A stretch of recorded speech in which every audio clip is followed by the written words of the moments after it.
So this is not the first time that we're seeing the Kodiaq, so we don't want to spend a lot of time talking about the design.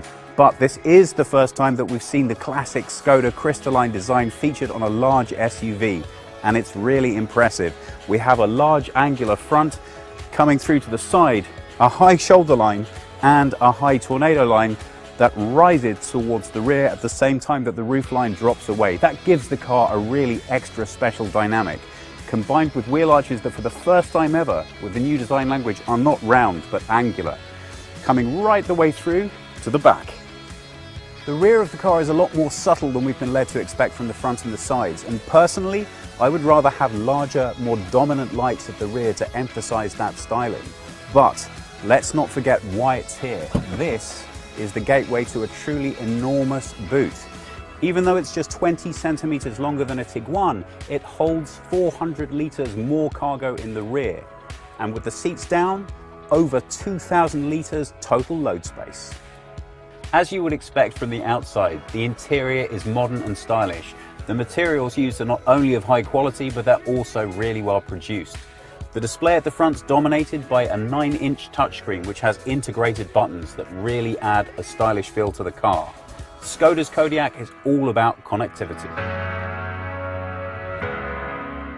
The best thing is definitely that we are coming with the online content to the car, because so far we was offline. We can provide the traffic info, which is very important. That was something what our navigation simply needed before. We are coming with the Google Earth, we are coming with the Street View. There's really no point designing a large SUV unless there is lots of space throughout. We already saw that at the rear with the boot. In the interior, there is no difference. We have class-leading legroom in the back, and as you can see from Lars, it's more than comfortable. But let's find out how it drives.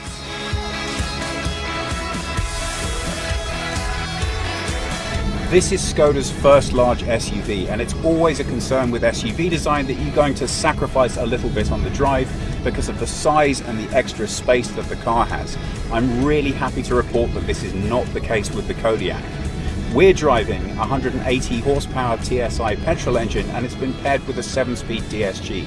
And I'm happy to tell you that the drive is tight, lively and responsive. It really drives every bit as well as you could possibly hope for.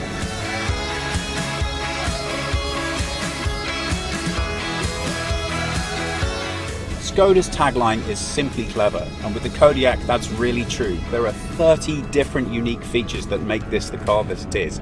Things like umbrellas in the doors of the driver and the passenger side to help you if it's raining, extra hooks in the back for your luggage, and a really nice new invention of side door protection that appears as if by magic when you open the door and then disappears the moment you shut it. Skoda really have thought about every individual detail in this car, and it all comes together beautifully.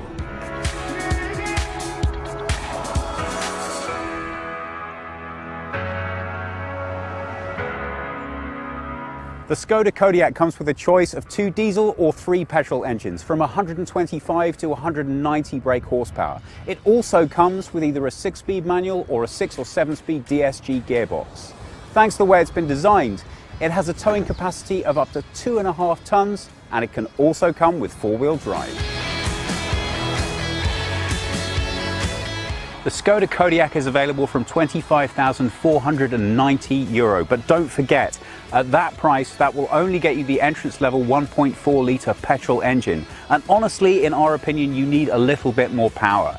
So we would prefer to go with one of the diesels, and that's going to cost you about 40 to 45,000, nicely equipped. But for that money, you get an awful lot of car. Does the Skoda Kodiaq deliver on its promises? Yes, and then some.